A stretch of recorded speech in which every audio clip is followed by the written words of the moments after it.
Thank you, Ariel. Good morning, everybody.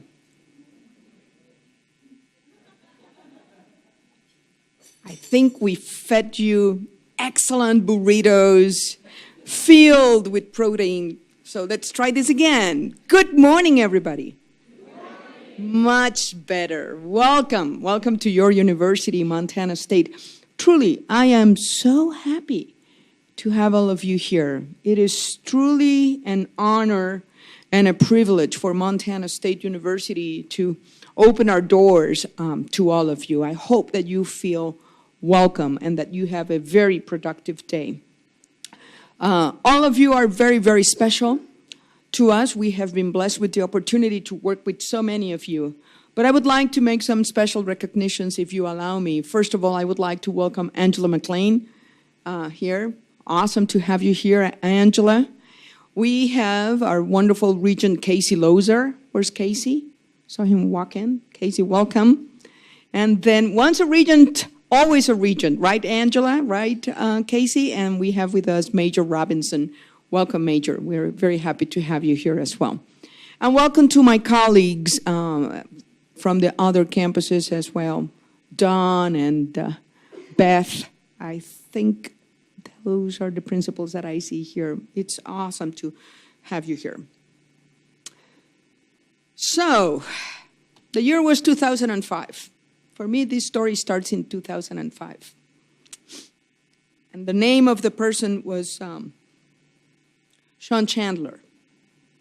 Sean Chandler was the first person I met that had strong ties back to Montana, other than a faculty member in chemistry at New Mexico State University, who had an incredible record. He had helped graduate 36 Native PhDs for Native American students.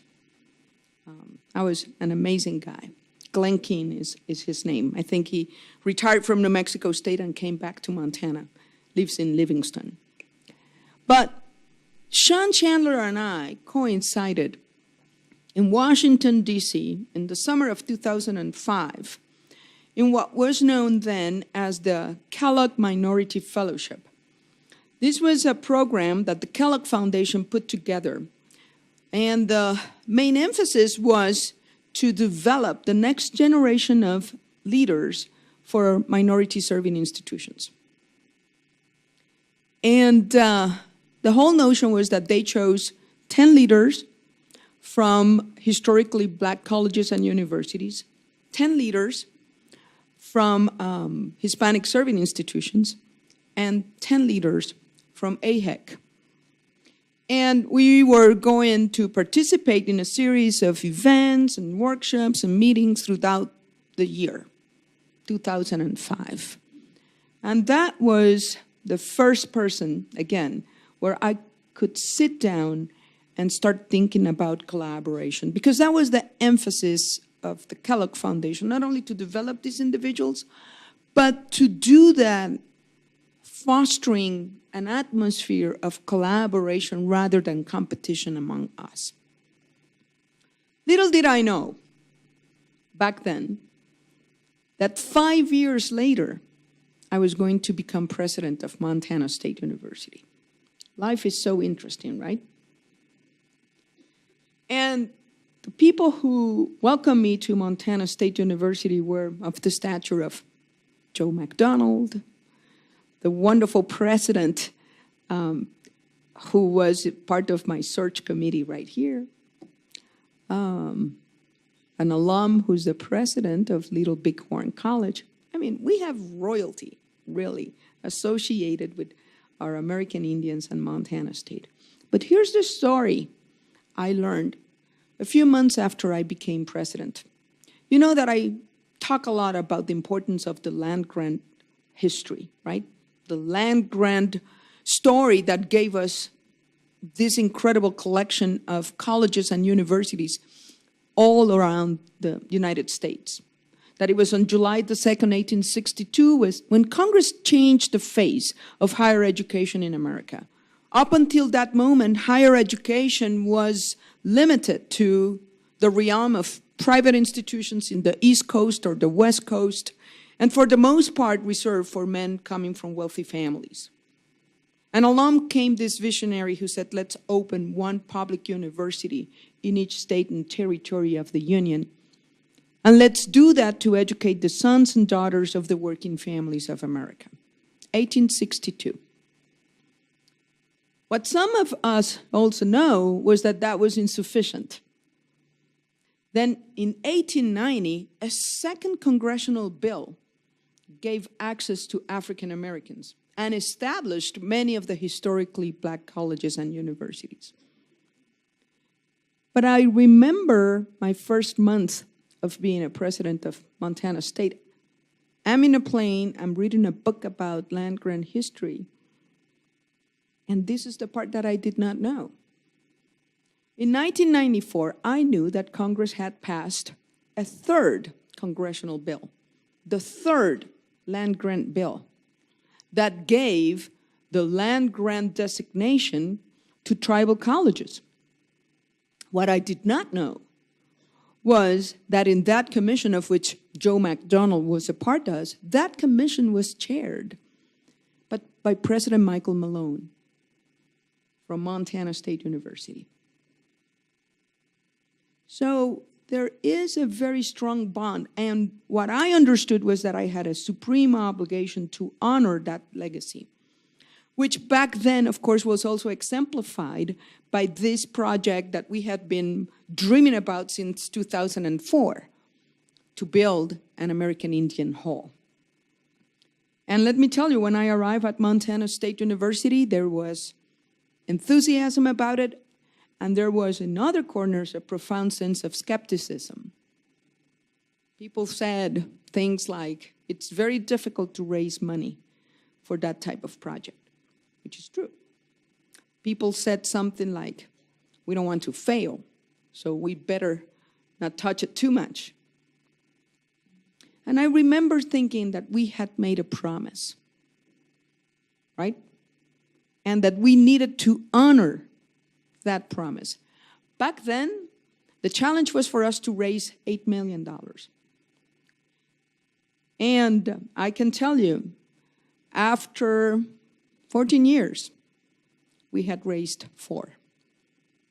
But this is why it's important for us to persevere. This is why it's important for us to persist, particularly when we're talking about things that are very close to our heart and to our values. And when you would have thought that that was an impossibility, that that building would not cost $8 million anymore, right? 14 years later, the escalation of construction cost would have been incredible. Things started to change. The Associated Students of Montana State University committed $2 million to the project. And then I met the wonderful people from the Candida Fund. And we talked about the importance of this project. And I asked them for $10 million. And they were so impressed by the students of Montana State University. They were so impressed by the gains that those students have made. Back in 2010, when I arrived, we had 285 Native American students at Montana State. When we opened our doors last fall, we had 775. It's not only that we are attracting more students, it's that we're doing a much better job retaining. Our Native American students are actually retained at a higher percentage than the average student at Montana State University. That means that they work very, very, very hard. And that was the data that I brought to the Candida Fund, along with our passion for American Indian students. And instead of honoring our request for $10 million, this was unprecedented for me, then they gave us $12 million. And then 2 incredible individuals step up to the plate. Terry Payne from Missoula, who named and made possible the Payne Family Center at University of Montana, and Jim Scott, from the Scott family in Billings, each gave us $1 million. That's how we got $20 million for the American Indian Hall. The story this morning, however, I hope, as exciting about talking about that is, for me, that building, if we just focus on the bricks and the mortars or the money, then we're missing the point, right? A building without the people that will make the programs possible, that will give our students the inspiration to realize their dream. That is the story. It's not the money. It's not the building. It is, and it will always be, the people. So, in terms of that building, I hope that you mark your calendars for March the 29th. That's the first day of powwow, because on that glorious afternoon, we will have our ground blessing ceremony.